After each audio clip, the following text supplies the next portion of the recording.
সর্বপ্রথম তোমরা গুগলে আসবা, আসার পরে এখানে তোমরা লিখবা যে ফ্যামিলি ডাটা কালেকশন পোর্টাল লিখে সার্চ করবা। এই সোশ্যাল রেজিস্টার যে .gov westbengal.gov.in লেখা আছে, এখানে তোমরা ক্লিক করবা। একটু ওয়েট করবা, খুলবে। এই যে এইরকম খুলে আসবে government of West Bengal family level data collection portal. এখানে দুইটা অপশান আছে, সিটিজেন ফ্যামিলি লগ ইন আর একটা ডিপার্টমেন্ট অফিস লগ ইন। তো তোমরা কী করবা, অ্যাক্সেস সিটিজেন যে পোর্টাল আছে এখানে তোমরা ক্লিক করবা।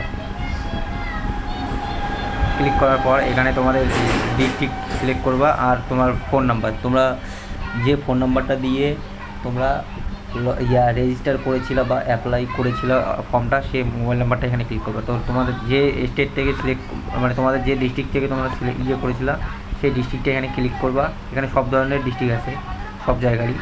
এখানে ওই মোবাইল নাম্বারটা দিবা যে মোবাইল নাম্বারটা দিয়ে তোমরা রেজিস্টার করেছিল বা ফর্ম অ্যাপ্লাই করেছিল। তো আমি একটা নাম্বার দিয়ে দিয়েছি। এই যে নাম্বার দেওয়ার সাথে সাথে এই যে সাইডে ব্লু কালার টিক হয়ে গেল, তার মানে এটা ভ্যালিড নাম্বার। তারপরে এখানে তোমরা নিচে আসবা, 21 + 11 তোমার কত হয় সেই অপশানটা তো মানে হিসাব করে তোমরা এখানে এই ক্যাপচারটা লিখে দিবা। 20 10 30 32, আমার এখানে 32 হয়। এই যে রিকোয়েস্ট ওটিপি, এই রিকোয়েস্ট ওটিপি ক্লিক করবা। এই যে ইন্টার 6 ডিজিট ওটিপি লেখা আছে, এখানে ওটিপি 6 ডিজিট যে ওটিপিটা আছে সেই 6 ডিজিট ওটিপি তোমার মোবাইল নাম্বারে চলে আসবে রেজিস্টার। ওই মেসেজ ওই ওটিপিটা তোমরা এখানে ক্লিক করবা। তো আমার তো ওটিপি চলে এসছে, আমি ফিল করে দেই। ফিল করে দেওয়ার পর এই যে এখানে যে ভেরিফাই কন্টিনিউ এই অপশানে তোমরা ক্লিক করবা। আর তার আগে নিচে দেখবা only one account for applicable may be link single mobile number following document to be keep ready before applying other mandatory EPIC number. তো আমি এটা ভেরিফাই করে দিয়েছি। এই যে আমার চলে এসছে এখানে অ্যাপ্লিকেন্ট সাবমিটেড। এই যে এখানে চলে এসছে নাম চলে এসছে, আমি যার অ্যাপ্লাই করেছি তার এই যে কোন ডেটে অ্যাপ্লাই করেছি, 9/6/2026 অ্যাপ্লাই করেছি।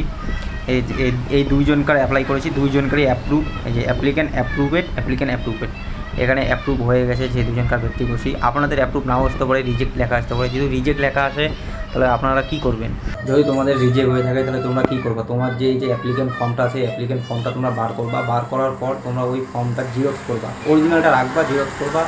করার পর তোমাদের যে Aadhaar card, vote card, PAN card আছে, রেশন কার্ড আছে, সবগুলো তোমরা জিরক্স করে অ্যাটাচ করবা। করা যে তোমাদের যে অঞ্চল যে আছে বা বিডিও অফিস আছে ওখানে তোমরা যাবা, গিয়ে ওগুলো সবগুলো সাবমিট করে আসবা। তাহলে তোমাদের নতুন করে ফর্ম আর অ্যাপ্লাই করতে লাগবে না, ওটাই তোমাদের অ্যাপ্রুভ করে দিবে ওরা। তো ভিডিওটা যদি ভালো লাগে তো অবশ্যই লাইক, চ্যানেল নতুন সাবস্ক্রাইব করে দেবে।